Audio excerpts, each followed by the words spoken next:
Eh bien, chers amis, bonjour, vous êtes en compagnie de Pierre-Elena de Brest-Boz. On est ici pour parler, comme vous le voyez, de téléphérique, du téléphérique de Brest, qu'on s'est permis de comparer, après tous les questionnements qu'il inspire, à celui de Moscou.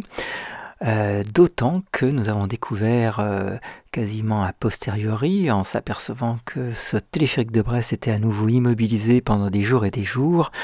On s'est interrogé bien évidemment sur le choix du constructeur et c'est ainsi qu'on a découvert, vous allez le voir bientôt, que le constructeur du téléphérique de Moscou et de celui de Brest est en fait le même, c'est-à-dire Barthollet, comme vous allez bientôt le voir dans un instant sur cette fiche du site même de Barthollet, vous voyez, téléphérique de Moscou.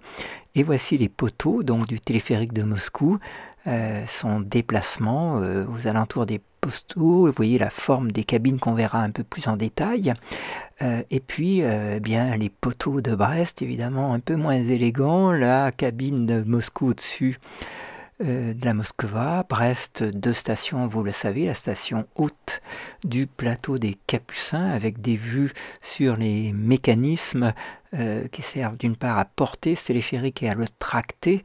Vous voyez ici quelques poulies, la vue d'ensemble de la station des Capucins, la cabine Lewin en place dans la station, et puis la station basse, donc Jean Moulin à Brest, donc son environnement, du monde prêt en attente en tout cas pour la cabine qui est en train d'arriver dans cette station basse, donc Jean Moulin. Et puis dans quelques instants, eh bien, vous allez entendre quelques-uns des messages qu'on entend depuis l'intérieur de cette cabine à son arrivée. Je vous laisse observer tranquille. Bientôt. We are arriving at Jean Moulin Station. Please get out on the left. See you soon. Et membre rue de Narzauler Jean Moulin, 10 da Gleis, Kenavo Henda.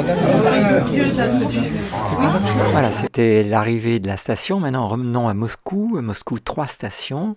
Une station de départ, vous la voyez actuellement avec une cabine qui prend son envol. Il y en a au total 35.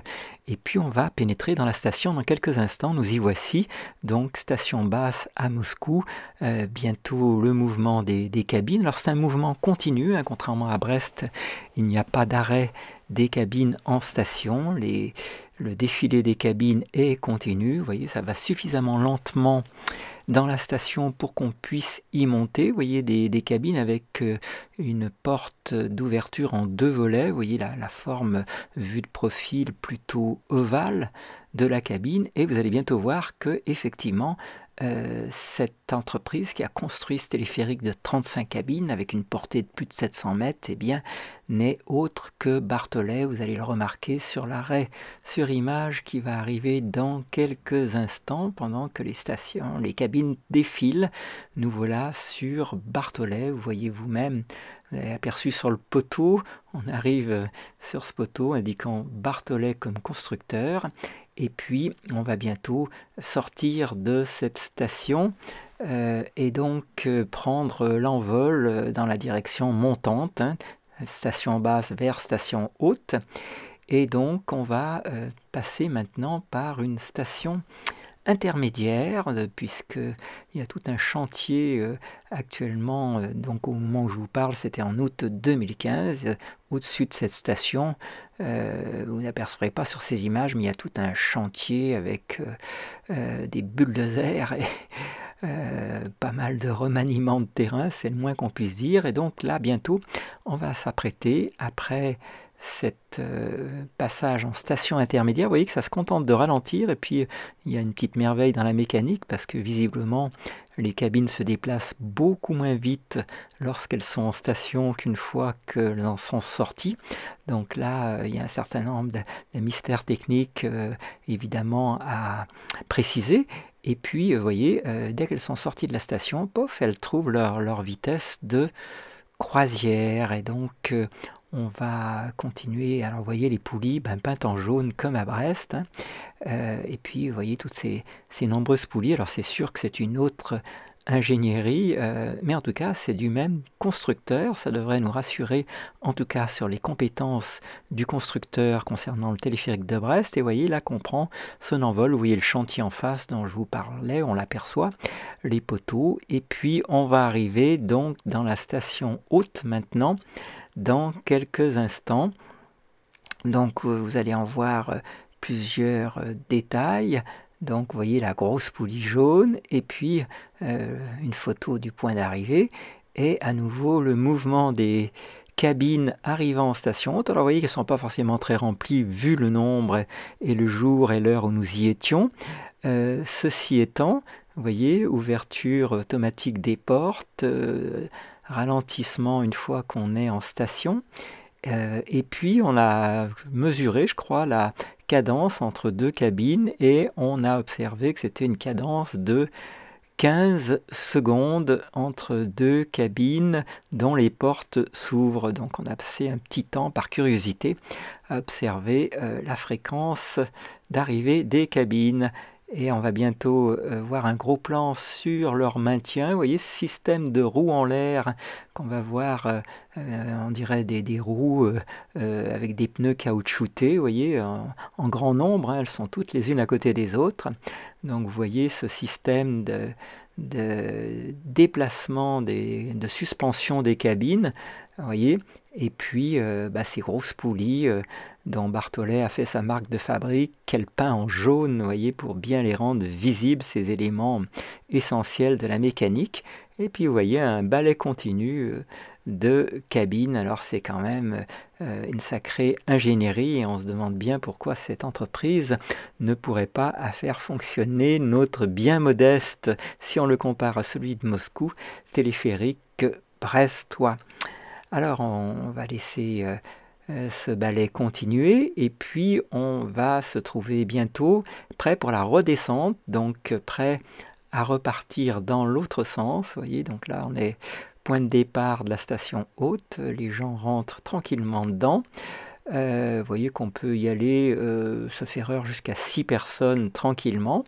Et donc on peut se permettre d'attendre si on a envie de se retrouver plus ou moins seul dans la cabine, voilà, en amoureux ou autrement, simplement pour avoir toute l'attitude d'observer autour de soi ces vues tout aussi vertigineuses. Vous en aurez un petit aperçu un petit peu plus tard. Pour notre part, on est en train d'attendre une cabine qui nous convienne. On n'aura pas tout à fait la même facilité que lors de l'ascension à trouver une cabine pour nous tout seuls, mais ça va être encore une autre expérience dans quelques instants. Donc bientôt on va emprunter cette cabine pour le voyage retour dans le sens de la descente. Donc vous êtes toujours en compagnie de Pierre et Léna qui sont en train de vous faire découvrir le téléphérique de Moscou.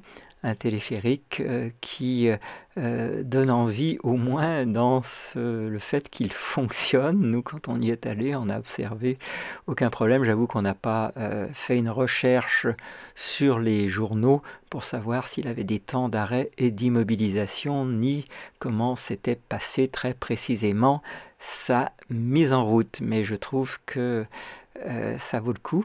En tout cas, vous voyez Barthollet, une fois de plus, qui s'inscrit sur le posteau, là. Donc, on a ce comparatif de deux productions de téléphériques urbains de cette entreprise Barthollet, qui a été retenue pour celui de Brest. On s'apprête à rentrer dans cette cabine, et puis bientôt, on va se rediriger vers la station basse, tout en repassant, évidemment, il n'y a pas d'autre solution, par la station intermédiaire. Donc nous voilà bientôt partis. Remarquez les poteaux, remarquez la manière dont ces cabines sont suspendues. C'est une suspension, contrairement à Brest, comme vous le voyez sur l'image, monocable. Un seul câble assure à la fois la translation de la cabine, vous voyez, et sa suspension. Donc pas le même principe qu'à Brest. Ça semble en tout cas pour Moscou donner des bons résultats. Là on arrive à la station intermédiaire, vous le voyez, et dans la station intermédiaire, eh bien, il y a tout un jeu de poulies et de suspension qui semble prendre le relais, soit pour stabiliser la cabine, en tout cas, vous voyez que contrairement à Brest, ces cabines sont suspendues par un seul bras, donc et qu'en station, il semble y avoir un système de stabilisation pour éviter des mouvements de balancement latéraux. On s'apprête à se diriger au-dessus du fleuve Moskova, qui fait évidemment l'intérêt, vous voyez, de ce téléphérique où la vue est à couper le souffle sur la Moskova. On y aperçoit bien toutes sortes d'embarcations et principalement de péniches, vous voyez, qu'on va bientôt voir de part et d'autre de cette cabine de forme vue de profil ovale. Et puis, vous voyez, la vue de face, c'est quand même vraiment sympa. Vous voyez les péniches qui naviguent tranquillement. Donc, une vue, évidemment, qui donne envie de prendre le téléphérique. Et puis, vous voyez, une durée de montée et de descente bien plus longue que sur notre modeste traversée de la Pinfeld à Brest. Donc là, vous êtes en train de découvrir avec Pierre et Léna ce téléphérique de Moscou avec tout ce que peut vous inspirer cette ville féerique si on veut bien la regarder sans a priori.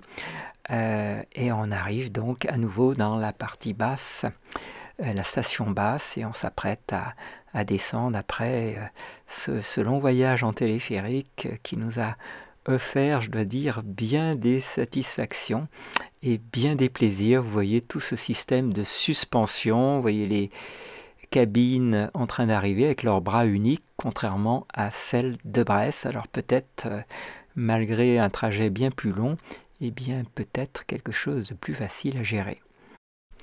Alors de retour au téléphérique de Brest, eh bien on se rend compte effectivement de cette multitude de câbles qui est un facteur bien évidemment de complexité, de câbles porteurs, donc ça c'est sans doute une question de stabilité de la cabine pour tant de grand vent, et du coup de câbles tracteurs pour équilibrer les deux côtés, et on voit tous ces systèmes à vérins qui sont censés rééquilibrer évidemment la traction d'un câble et de l'autre. Vous voyez que c'est pas une mince affaire en termes de réglage, et que visiblement notre téléphérique eh bien, attend un réglage qui puisse s'avérer fiable. Vous voyez la complexité de tous ces câbles multiples, 4 câbles par cabine. On le voit là en déplacement. Alors quand tout se passe bien, c'est merveilleux. On a à la fois une stabilité et une traction. Et comme vous le savez, eh bien, malheureusement, quand ça se passe moins bien, un câble tire davantage que l'autre et on se retrouve donc avec cette légère ou plus importante mise en crabe qui fait que eh bien, on doit à nouveau interrompre toute l'installation et que cela crée de nombreuses contraintes. Donc on voit bien sur ces images ce dont il s'agit maintenant quand on y prête une attention plus détaillée que le simple émerveillement de départ d'un équipement censé fonctionner tout seul. Vous voyez que en regardant davantage en l'air cette multitude de câbles, on comprend qu'avec 2 câbles porteurs, 2 câbles tracteurs, ça fait beaucoup d'éléments à prendre en compte pour maintenir le tout dans un équilibre satisfaisant. Je vous laisse encore quelques détails d'images. Vous voyez la cabine en station haute, et puis ces multiples poulies, et puis tous ces mécaniques et mécanismes qui sont censés équilibrer le tout. Eh bien, on peut faire confiance à Barthollet pour tâcher de trouver une solution pérenne pour que ce téléphérique eh bien, remplisse ses promesses. Merci de votre attention.